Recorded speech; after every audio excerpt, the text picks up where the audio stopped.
Welcome back into the Sports Source. This segment brought to you by my friends at Polka Lodge. Folks, I want you to do me and yourself a favor. Coming up on the weekend of August 4th, they're going to have a river release. That's the schedule for the Chiowa Dam up there.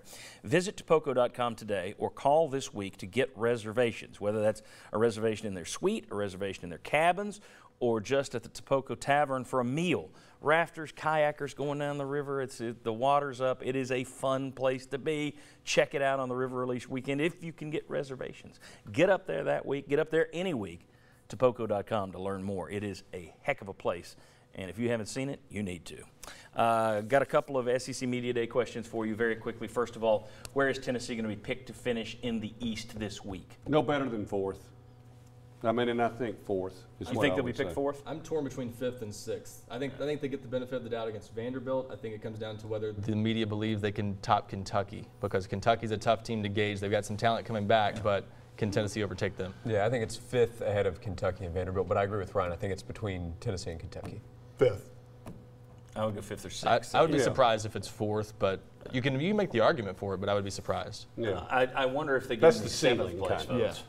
I wonder if anybody picks them for seventh. There could be some, but I wonder how many. I wonder if you get more seventh or more fourth. I would say more seventh than fourth. Yeah. All right, hot seat coaches. Who will be? And here's the thing: I've taken out the new guys that we showed you. I've taken out Matt Luke, who's in his second year. Really, they took the interim off, so he's out. Nick Saban's out, obviously. Kirby Smart taken off the board as well. He's fine. And Will Muschamp is doing well at South Carolina, so he's fine. That leaves us 5 guys. Let's go ahead and take a look at this full screen. All right, who might be at their last SEC Media Days? You see the records for Derek Mason, 18-31, going into his 5th year. 5-7 last year, but he did beat Tennessee. Gus Malzahn at Auburn, 45-22, 10-4 last year, going into his 6th year. Beat Alabama, which was huge for him, because if they just win 9 games, I think there'd be some heat on him going into this year. He's expected to have a huge year, and those fans can be pretty tough.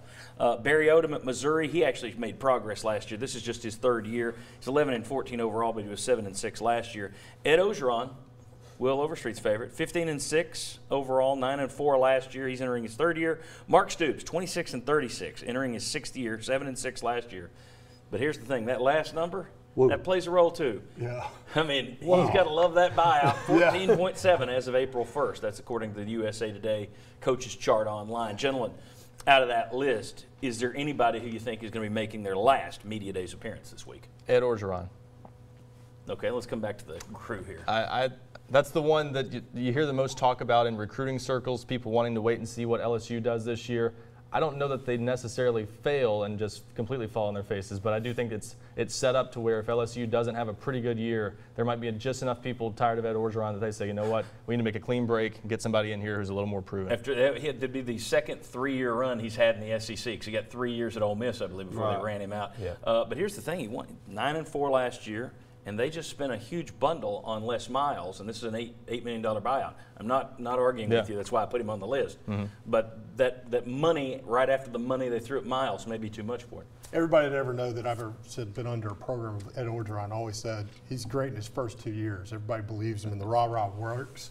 After that, it kind of gets old, and you kind of realize he's still the same age, and we're all maturing.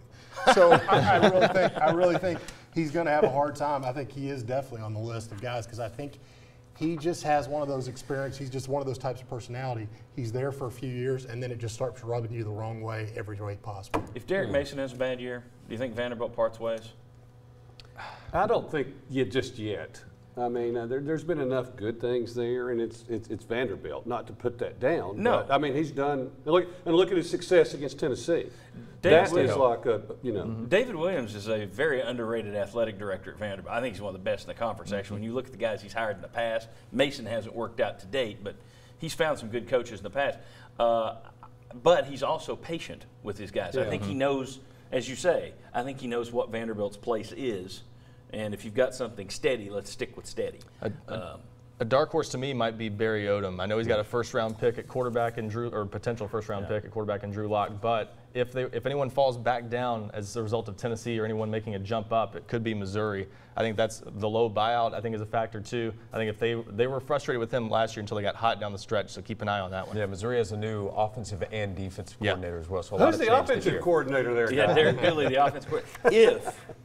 if the buyout weren't $15 million. Yeah. Hey, Would everyone here say Stoops is number one? Yeah, on I the would list? definitely say he'd be number one Yeah. if he didn't have the buyout. And Gus Malzahn, there may be some Yeah. things to watch there. If they have a disappointing year this year when Yeah. they're supposed to be a top 5 team, and if they lose the Iron Bowl, Yes. that was huge for him last year to win that thing. So But if he then- loses that and has a disappointing year, they're crazy down there. But And I then they think let they could run him out. Central Florida win their national championship. All right. When we come back, what were the biggest one-year turnarounds of the last 20 years at Tennessee in football? And does this year's team have anything in common with those teams? Interesting little history lesson for you. Come on back on the Sports List.